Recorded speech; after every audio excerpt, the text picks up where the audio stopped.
This is Stellar Blade, a game that's widely known for its outstanding NPC design. What did you say? Right, it's actually known for its elegant main protagonist, Eve.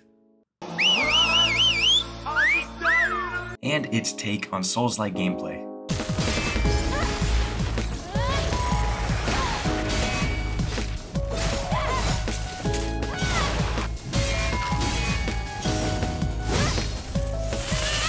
The gameplay is mostly comparable to the Star Wars Jedi series or Sekiro, which are both great games of their own. The game has a list of 43 trophies, most of which are unlocked for just playing the game. There are a few collectible trophies that we need to go out of our way to get, as well as 3 different endings that we're going to need to do multiple playthroughs for. It was a really fun platinum to get, and it took around 47 hours to obtain it. So now we're going to start the game and crash land on Earth that's overrun by these Naytiba monsters.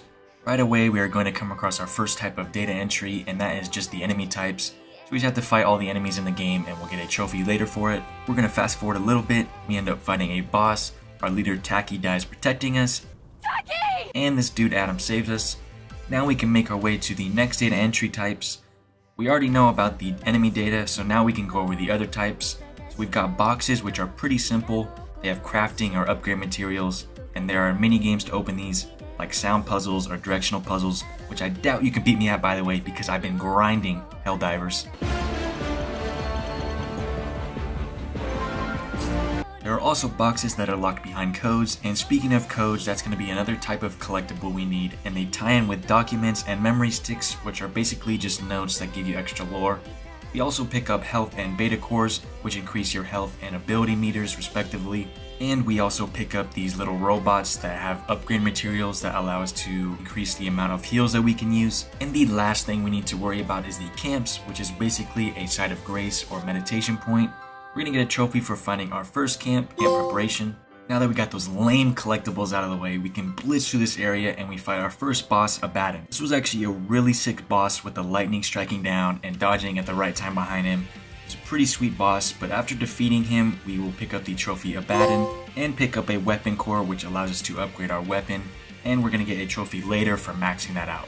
A couple slave Naytibas later, we're gonna come across this Hall of Records area, and at this point, I had a pretty good idea as to what the Naytibas were.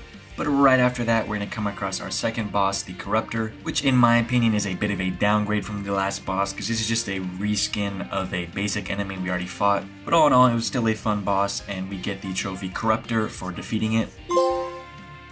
Jumping way ahead, we form a crane bridge and make our way through these sewers. And after navigating through here, we notice a drop pod with a life signal. So we check it out and get jumped by King Kong, which is an alpha Naytiba. And an alpha is just essentially like a superior Naytiba because it's been like evolved longer or something. And definitely deserves that name because this thing was triumphing over me. It was freaking wrecking me.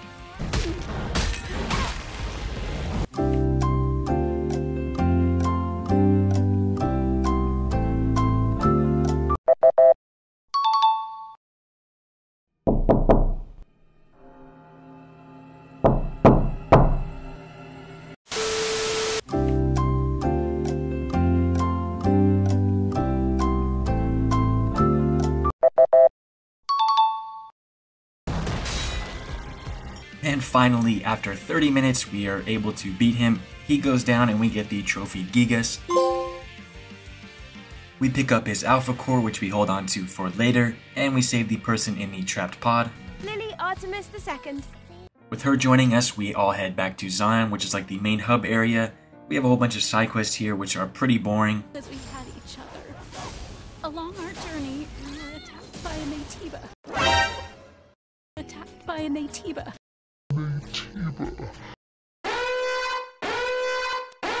Most of them don't matter, and the ones that do matter can only be completed later, so for now we move on with the story and meet Oracle, who's some old prophet who we give the hypercell to so he can tell us where the next Alpha Naytiba is, which is in Altess Levoire, so we head through the wasteland to get there. And this area is a giant open area with all of the collectibles, so we loot every box, read all the lore, increase each attribute, rest at every camp, meet a little robot friend, I am Digger, and defeat every single enemy.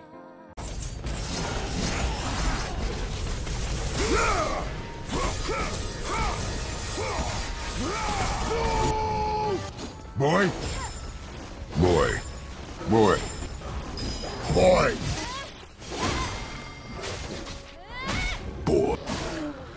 While we're doing all that, we're going to pick up a trophy for defeating 100 Naytibas with beta skills, Naytiba Hunter, and after cleaning up the whole area, we make our way to Altess Levoire and fight a little mini-boss before entering it.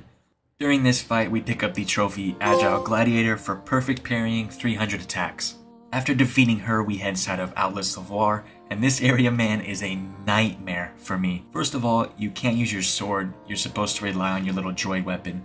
And this area has like a million jump scares. That, combined with how much of a baby I am, made it super stressful.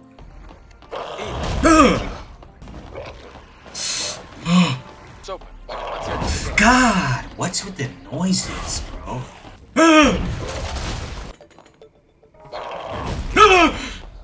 Dude, this freaking area, dude. But after collecting everything in there, we reach the boss room, which is this giant blob thing where we need to shoot at specific points on its body.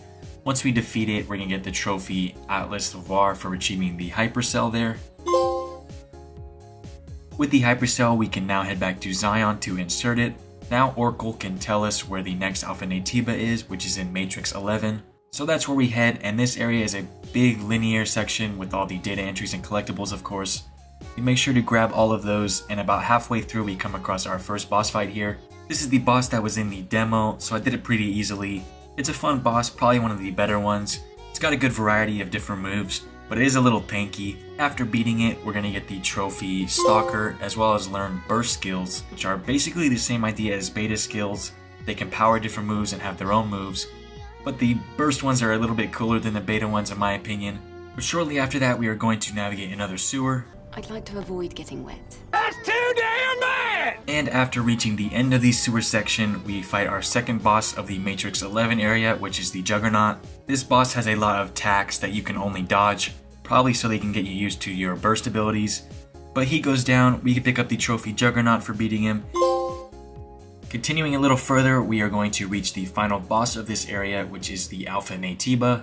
So the Alpha Naytiba is actually Tachy from the beginning, who's like infested by these Naytibas somehow. But this boss is freaking awesome. First off, Tachy looks awesome with her cape and the sword. And she's the first boss to have two phases where she takes out her wings and flies around the arena. This was my favorite boss, I think. If not, it was definitely my second favorite. It was definitely a memorable one. Once we defeat her, Eve says goodbye and we retrieve the Alpha Core and the trophy Tachy. We return to Zion and Oracle needs another hypercell to locate the next Alpha Naytiba, and the hypercell is in Abyss Levoire this time. Before heading out, we watch this data recording of this Raven chick saying that Mother Sphere, which is like the god that Eve was like fighting for, is actually an AI that was made by humans, and that AI made Eve's people, like the android human kind. But anyways, we head to the Great Desert to get to Abyss Levoire, and the desert is another open section like the Wasteland. But this time we're going to be completing a lot of data entries and side quests for trophies. So right away we're going to get the trophy Wreckage Collector for collecting 200 memory sticks, codes, or documents. After that we're going to get another trophy for defeating 150 enemies with range attacks, Cold-Blooded Sniper. We'll get another trophy for silently ambushing 50 enemies from behind or above, Silent Executioner. Next we're going to open our 200th box and get the trophy Box Hunter. Now we're going to take a quick detour back to the Wasteland and finish a side quest. During this side quest we'll fight a boss, and it's the same boss from the beginning of the game. Once we defeat it, we'll get the trophy Brute. Now we're going to take the time to complete all of these side quest trophies. We already met Digger earlier, and he wants us to scan data throughout areas to help him with his fantabulous hypothesis, which will allow him to go Super Saiyan, but it doesn't work, and that completes the quest and we'll get the trophy Beep. The next quest is with Enya and Sue, and the quest revolves around getting legs for Enya and her past of being a singer. Kind of a boring one, but after learning about her past, we finish the quest chain and get the trophy Beyond Fate. The third quest is with this little girl Kaya, whose sister went missing. So we go look for her, and while we do, we come across a boss. Now during this fight, we pick up a trophy for perfect dodging 200 attacks, Battlefield Martial Artist. And once we defeat the boss, we get the trophy Behemoth. Then we're going to return to Kaya to tell her that her sister didn't make it, and we will get the trophy Sisterly Love. Now the last quest revolves around fishing. The fishing is a little tedious and there are some hard fish to get, to which I thought I was going to break my square button doing it. Freaking changing direction? Such a lame fish. Obviously at the time I didn't know you can upgrade it to make it easier, which I eventually did. But trying to unlock 20 different fish for the trophy was like a little boring. Sometimes you get tires too, which was like, what? Dude. What? I was even sitting at the same spot after I just caught a fish and just waiting for 10 minutes. Release me! But after a few hours, I was able to collect 20 different fish and get the trophy Lonely Fisherman. Now that we've cleaned up all of those trophies, we can now head to Altess Levoire.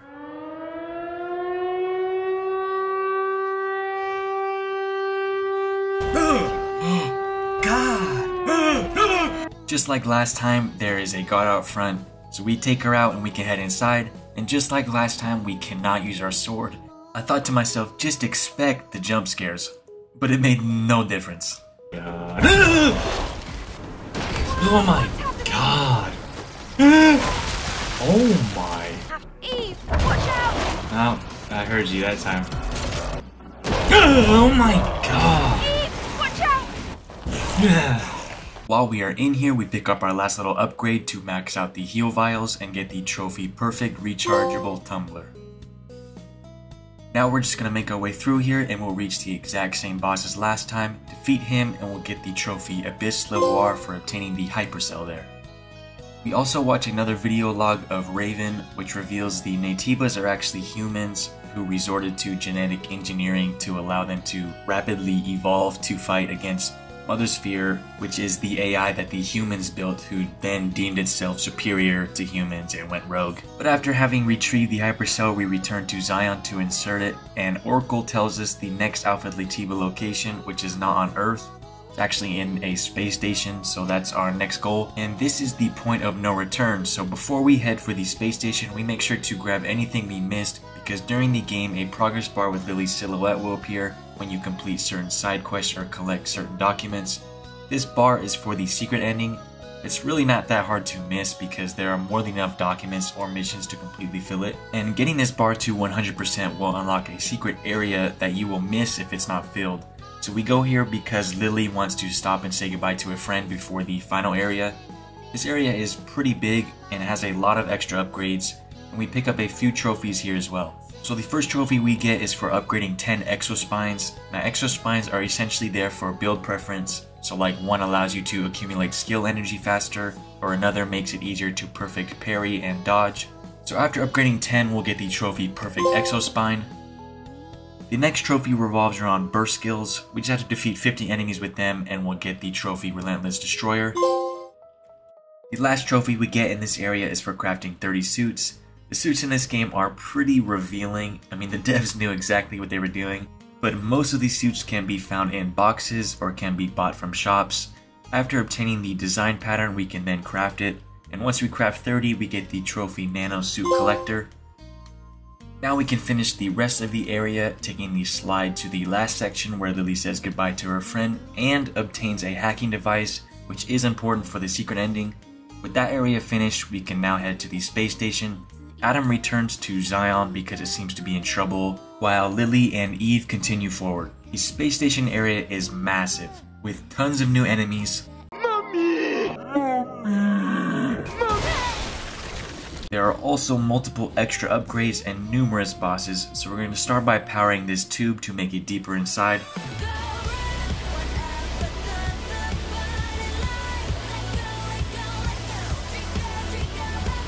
While we're riding this slide, this Naytiba Belial, or however you want to pronounce that, attacks us, and we have a little mini boss battle with him, but midway through he retreats. So we keep going forward, doing all sorts of puzzles and maneuvering through these laser gates. The right, low ball to the back post. What a save! His country needs him here. Cristiano Ronaldo, yes! Oh, yes! In this area, we're going to pick up our last body and beta cores, getting the trophies Perfect Physical Enhancement and Perfect Beta Energy Enhancement. Moving on, we get to this gun section, and boy was this some annoying bullcrap. But just a little bit further, we fight Belial again. This was a pretty fun fight because I thought it was going to be insanely easy because he had like no HP.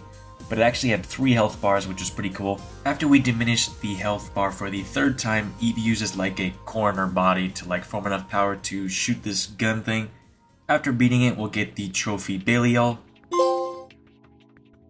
Now we can ride the space elevator to the top, and on our way to the top we pick up a few trophies. The first is for defeating a total of 1,500 enemies, Cruel Liberator. The next is for obtaining all of the cans. There are 49 cans, and most of them can be found for completing various puzzles throughout the game. Collecting these will also allow you to hold more consumables, like these shot grenades and health items. Once we find all 49, we'll get a suit and the trophy can collector.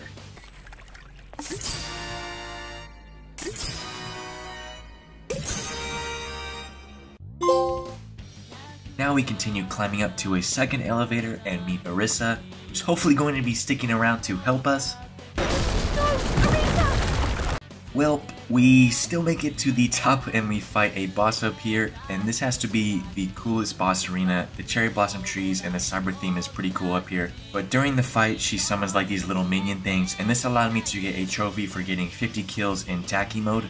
Now, Tachy mode is similar to Spider-Man 2's Symbiote Surge or something like Kratos' Spartan Rage, and we got it way back when we defeated Tachy, but I just didn't use it until the endgame section because I kind of forgot about it until I could upgrade all of these skills for it. But like I said, we gotta defeat 50 enemies and we'll get the trophy Revenging Agent. And then once we beat this boss, we'll get the trophy Karakuri. Then we can continue going up the elevators to where we'll face another boss. This boss is what I thought the Alpha Naytiba was because it's got a lot of health and it was pretty challenging with all of the laser beams and stuff. And we end up taking it down, but it doesn't have an Alpha Core, and Eve gets caught off guard and gets slammed into space by the real Alpha Naytiba, which is like covering this whole space station. So Eve uses like all the cores in her body to power the little droid so she can shoot a giant beam and destroy it, which will give us the trophy Demogorgon. While we're falling back down to Earth, a robot mech catches us and brings us back to Zion, which is under attack by Naytibas, and Adam is nowhere to be seen. On the main path, I stopped to upgrade my sword for the last time, earning the Perfect Blood Edge trophy. Now we can make our way to Oracle and find the Alpha Naytiba from the beginning that killed Tachy. We fight this boss, which was by far the hardest boss. It's got a lot of tough moves to counter and was super tanky. It also has an insta-kill if you don't destroy these things around it quick enough. But after beating this thing, we're going to see that it spits out the Raven chick, the girl that was on like the video logs. What the? Raven? From the What legacies. the fuck? This was crazy to me, like I don't even know what was happening. But she teleports away, and then we rush to Oracle, who's also a freaking Alpha Naytiba. And then he gives us his core to make the Master Core, and then he just dies. Now that we got the Master Core, Lily hops in the mech suit and we track Adam from the GPS on his bike. We get ambushed by Raven talking about how someone chose us instead of her. She was like a tool to guide us to him. Really weird. And we get into a boss fight, and this was my favorite fight in the game because I like when the enemies are more humanoid, like Tachy or the little guards outside the Levoire areas, because it makes things easier to see like their moves and stuff. Raven gives you that feeling like you've mastered the combat, and definitely was the hardest boss in the game. Later in the fight, she'll begin to block your beta skills, which is actually pretty cool because it makes it fun to like use a different approach to attack. It took me like an hour to beat her, and once we do beat her, Eve won't kill her, instead she'll just paralyze her and we'll pick up the trophy Raven.